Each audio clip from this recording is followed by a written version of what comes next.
పెద్దలు సోదరుడు మండల పార్టీ కాంగ్రెస్ పార్టీ అధ్యక్షులు బంక చంద్ర గారు మరి సంతోషకరమైనటువంటి వాతావరణంలో వారి కోసం రేపు పార్టీ ఎంపీగా అభ్యర్థిని గెలిపించుకోవడం కోసం వారి తగు సూచనలు ఇవ్వాల్సిందిగా ఈ సందర్భంగా కోరుతున్నాను. ఈరోజు కాంగ్రెస్ పార్టీ అధిష్టానం కరీంనగర్ పార్లమెంటు అభ్యర్థిని ప్రకటించడం చాలా సంతోషకరం. కాంగ్రెస్ పార్టీ శ్రేణులు కాంగ్రెస్ పార్టీ టికెట్ ఎవరికిచ్చినా జెండా భుజాన ఎత్తుకొని ఇక్కడ అధిష్టానం ఎవరిని సూచిస్తే వారిని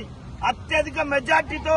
ఇక్కడున్న కాంగ్రెస్ పార్టీ కార్యకర్తలు కృషి చేసి వారిని గెలిపిస్తారు అని చెప్పేసి తెలియజేసుకుంటూ ప్రతి ఒక్కరూ నేనే అభ్యర్థిని అనుకున్నట్టు మీకు మీరే అభ్యర్థిగా భావించుకొని చాలా కష్టపడి ఎలాగైతే పొన్నం ప్రభాకర్ అన్న గారిని భుజాల మీద వేసుకొని మోసి ఇవాళ ప్రభాకర్ అన్నని గెలిపించుకున్నామో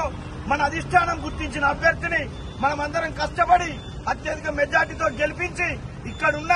మన మంత్రి గారికి పొన్నం ప్రభాకర్ గారికి గిఫ్ట్ ఇవ్వాల్సిన బాధ్యత మన ఉస్నాబాద్ నియోజకవర్గ ప్రజల మీద ఉందని చెప్పి తెలియజేసుకుంటూ ఇప్పుడు ఏదైతే మే 13వ తారీఖు నాడు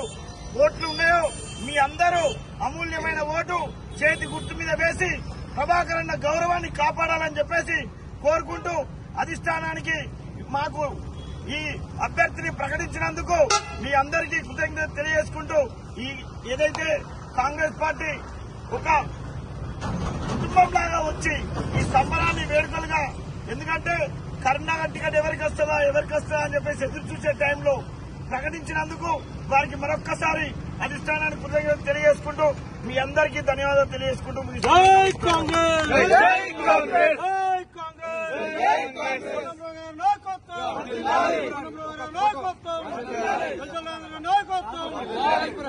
నాయకత్వం